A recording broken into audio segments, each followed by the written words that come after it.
Je suis honorée d'être la première voix qui va ouvrir ces interventions, et merci beaucoup pour toutes ces présentations qui mettent vraiment qui rentrent vraiment dans le vif du sujet et sur lesquelles je vais rebondir, puisque ma présentation part en fait de mes premières réflexions sur l'islamophobie quand j'ai commencé à travailler sur ce sujet en 2011, donc ça commence à faire un peu longtemps. Je suis partie en fait de la définition même des usages du terme islamophobie qui était extrêmement contesté. Et on voit avec ce colloque et avec d'autres aujourd'hui que les choses commencent à changer. Et je m'en réjouis évidemment.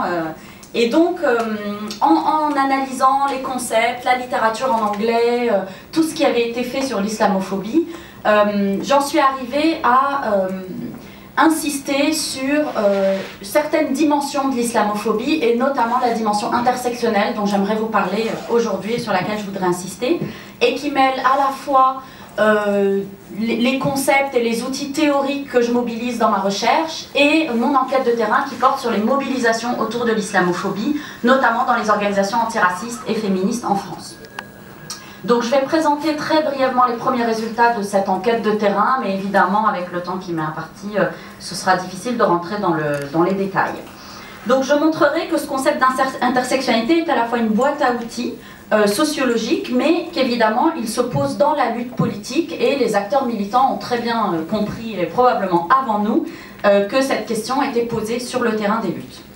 Alors pour ce qui est de l'islamophobie, d'un point de vue conceptuel et de définition, alors merci encore une fois pour la mise en contexte du fait qu'il s'agit d'un phénomène racial, et c'est clair que toutes mes recherches là-dessus m'ont dirigée vers ça. Je m'intéresse beaucoup plus à la sociologie du racisme qu'à la sociologie des religions pour aborder la question de l'islamophobie, puisque ce phénomène englobe la dimension qui est dans la sociologie classique du racisme des préjugés, des représentations et des discours, négatifs évidemment, mais en tout cas essentialisants.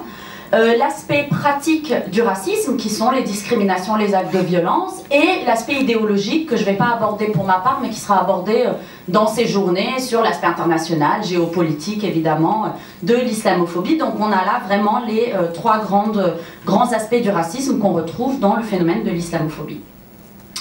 Alors, deuxièmement, la question qui se pose, et elle se pose particulièrement en France, c'est l'articulation entre questions raciales et questions sociales. Je disais donc que l'islamophobie est un phénomène multidimensionnel et intersectionnel. L'intersectionnalité, ça veut dire l'imbrication de ces rapports de domination et de ces rapports sociaux qui sont de manière classique classe, race, genre. Hein. Donc là, j'en arrive à la dimension de la classe. Et il se trouve qu'en France, on a des débats très forts depuis un certain temps déjà sur cette articulation entre la question raciale et la question sociale, qui est un débat non résolu pour le moment et qui continue à agiter la sociologie en tout cas, pour savoir si l'un fait de l'ombre à l'autre ou lequel est plus important. En tout cas pour ma part, il me semble très important dans l'islamophobie de rappeler que les populations musulmanes s'inscrivent dans une histoire longue de l'immigration postcoloniale, des quartiers populaires, de l'immigration ouvrière, et qu'évidemment cette question est imbriquée totalement avec la question du racisme, donc question sociale, question raciale, mais que l'islamophobie agit également dans les sphères socio-économiques plus élevées, donc évidemment l'imbrication n'est pas la même quand, selon la classe sociale et les rapports de domination qui peuvent agir dans différents secteurs de la société française. Et évidemment, l'autre défi pour ce qui est de la question raciale et sociale, c'est de distinguer quand est-ce qu'on parle de religion et quand est-ce qu'on parle d'origine. Et évidemment, ce sont les mêmes populations, là encore, c'est la spécificité de la France, on vise les mêmes populations lorsqu'on parle d'islamophobie, de racisme, anti-maghrébin, anti-musulman, pas uniquement, évidemment, mais en tout cas, on voit bien qu'il y a un lien très fort entre les deux, et ça, ce sera également un défi pour la recherche de bien analyser cette distinction et l'imbrication entre le marqueur religieux et le marqueur de l'origine. Alors la troisième dimension sur laquelle évidemment j'insiste énormément, c'est, je dis évidemment étant donné mon point de vue situé, on va dire, j'y reviendrai, c'est la dimension genrée de ce racisme. Là encore, je pense que c'est une spécificité de l'islamophobie. C'est très difficile dans ce racisme-là, dans beaucoup de racismes, mais dans celui-là en particulier, de ne pas voir la centralité de la question des femmes. La focalisation sur le voile le montre parfaitement, et les discriminations qui visent de manière plus fortes, ou en tout cas plus visibles, les femmes concernant l'islamophobie, fait que cette analyse genrée de ce racisme me paraît incontournable. Évidemment, ce n'est pas le seul racisme qui a une dimension genrée, mais je pense qu'ils en ont plus ou moins. Voilà. Ensuite, cette question raciale et de genre ouvre à la question de la discrimination, qui est une des dimensions du racisme, mais qui est une dimension spécifique puisqu'elle a une valeur juridique et politique. Et là encore, on a une imbrication entre nos recherches sociologiques et les luttes sur le terrain qui se saisissent très bien et politiquement et juridiquement de cette question.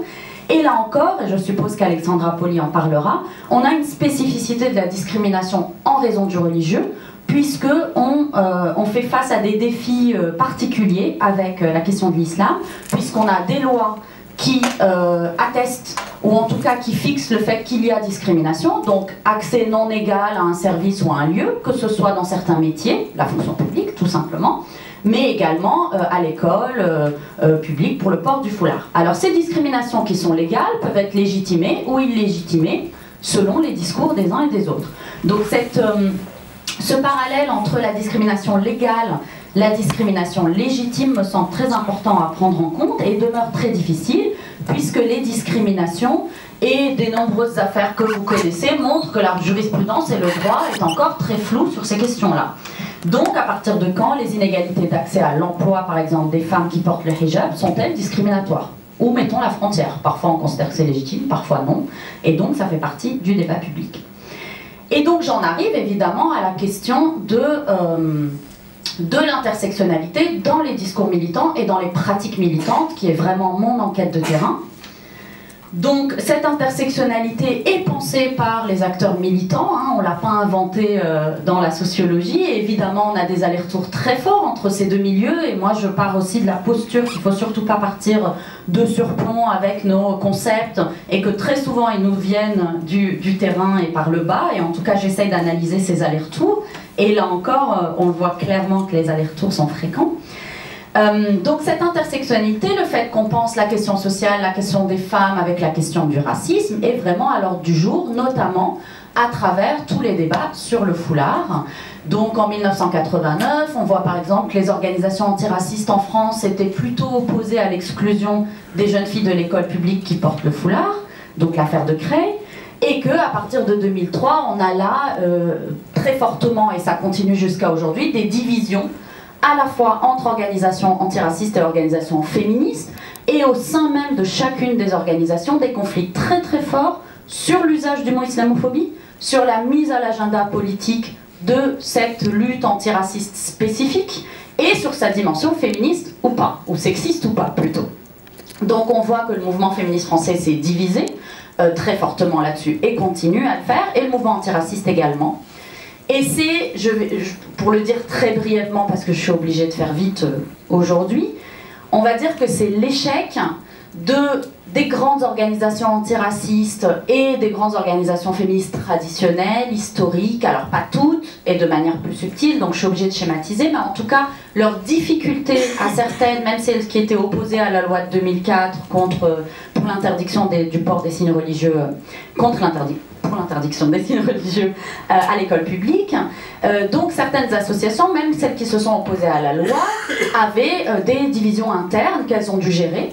Elles ont subi des disqualifications très fortes pour ou contre le foulard, et ça c'est vraiment des choses qu'on voit jusqu'à aujourd'hui, une injonction très forte de l'extérieur, mais de l'intérieur de ces organisations, pour dire attention, vous êtes pro-voile ou pas, vous vous alliez à des acteurs musulmans qui sont disqualifiés dans l'espace public. Bon, je ne citerai pas Tariq Ramadan, mais évidemment il y a eu énormément d'affaires autour de ça. Donc ces grandes organisations antiracistes et féministes ont eu beaucoup de mal aussi, même quand elles étaient opposées aux lois d'exclusion, à se positionner sur ces questions.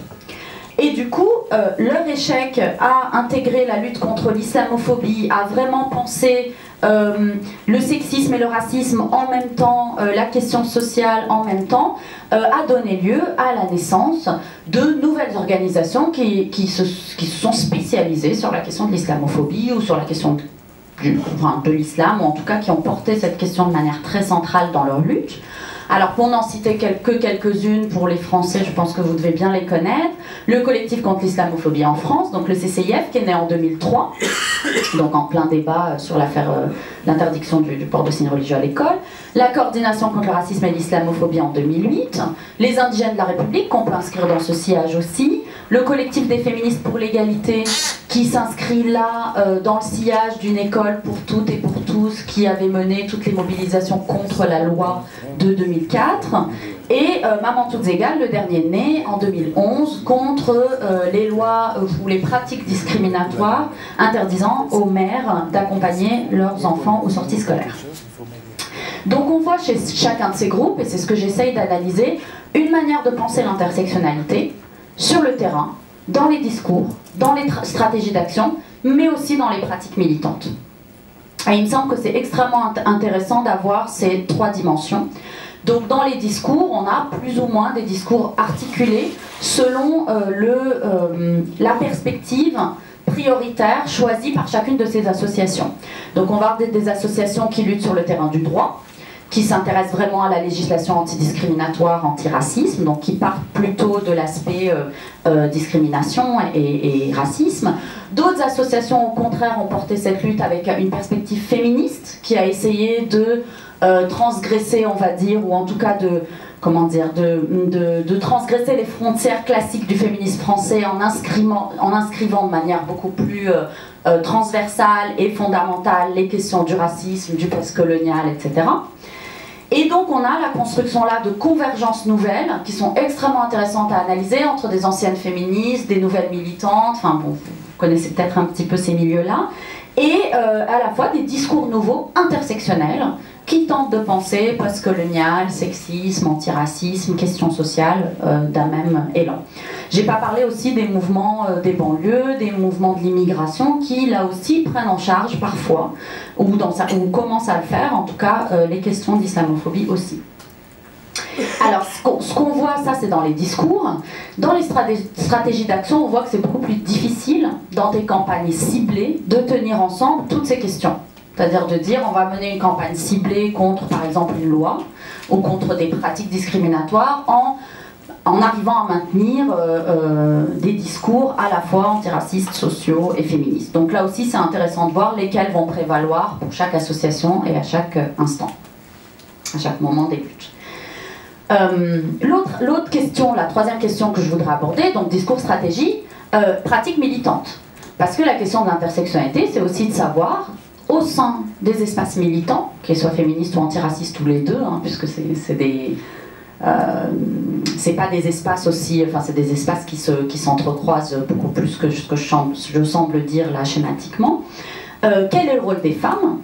Quel est le rôle des femmes musulmanes? Quel est le rôle des hommes musulmans? Donc en gros, comment dans la pratique, chaque acteur de sa position située, intersectionnelle, etc., quelle place et quel rôle joue-t-il au sein même de ces mobilisations? Et là, c'est extrêmement difficile à analyser, mais en tout cas, on peut essayer de poser cette question, et elle est posée par les acteurs eux-mêmes, hein, je ne l'invente pas.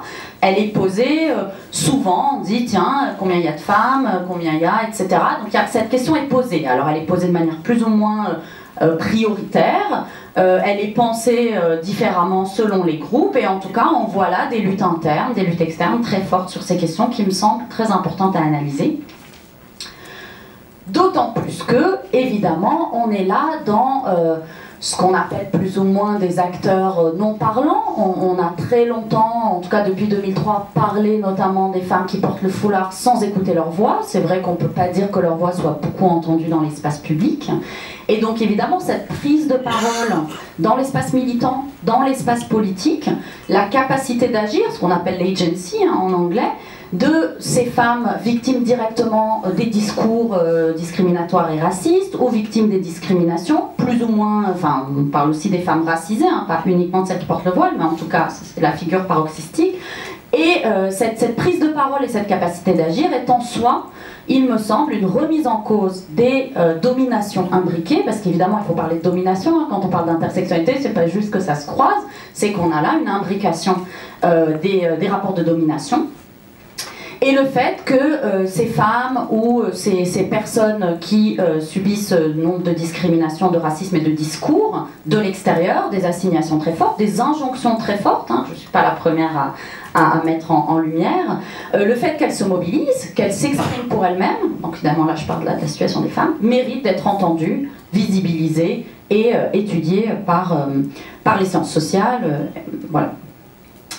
Et pour ça, je m'inscris aussi dans le sillage des études sur le genre qui ont été faites et qui montrent comment les efforts, l'imbrication des dominations et les pratiques émancipatrices au sein des espaces militants permettent aussi de mener des luttes politiques contre le racisme.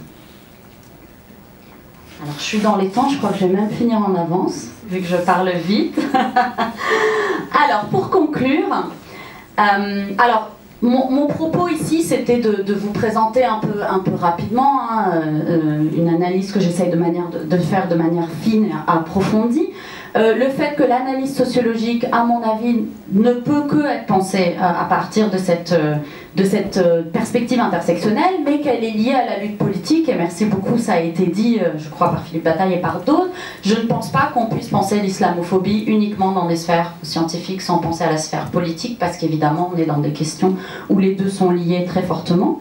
Et cette question intersectionnelle, vu qu'elle est posée sur le terrain des luttes, elle doit être, voilà, cet aller-retour, et peut-être que, justement, en observant ces luttes du terrain, on va avoir une autre manière de penser l'imbrication des rapports sociaux. L'autre point que je voudrais souligner, puisqu'on est dans une conférence internationale et scientifique, c'est la question du point de vue situé. C'est ce que nous ont appris ou nous ont transmis, mais pas uniquement, mais en tout cas les femmes noires américaines dans leur lutte.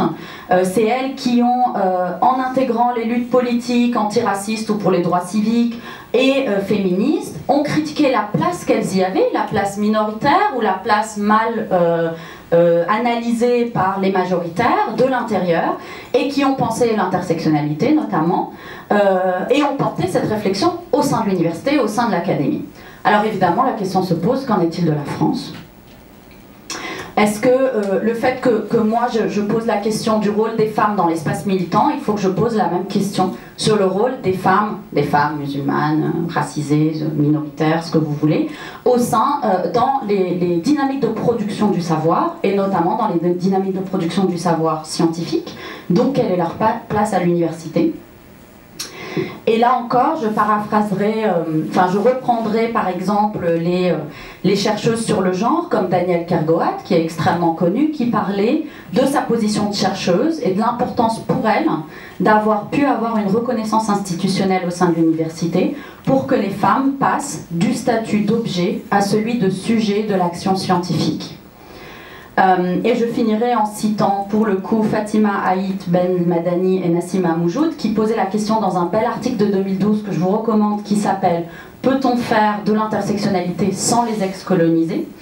et qui analyse et critique la réception de l'intersectionnalité en France en insistant sur la place marginale accordée à la question de la place déracialisée de l'intérieur, c'est-à-dire quelle est la place de ces minoritaires dont on parle, de cette intersectionnalité au sein de l'université et des lieux de production de savoir. Et donc pour être beaucoup plus explicite, comment va-t-on intégrer les femmes qui portent le foulard à l'université française, vu que c'est illégal pour le moment? Est-ce que cette question est posée au sein de notre communauté? Et je pense que c'est difficile de parler d'islamophobie sans la poser un jour ou l'autre. Merci beaucoup.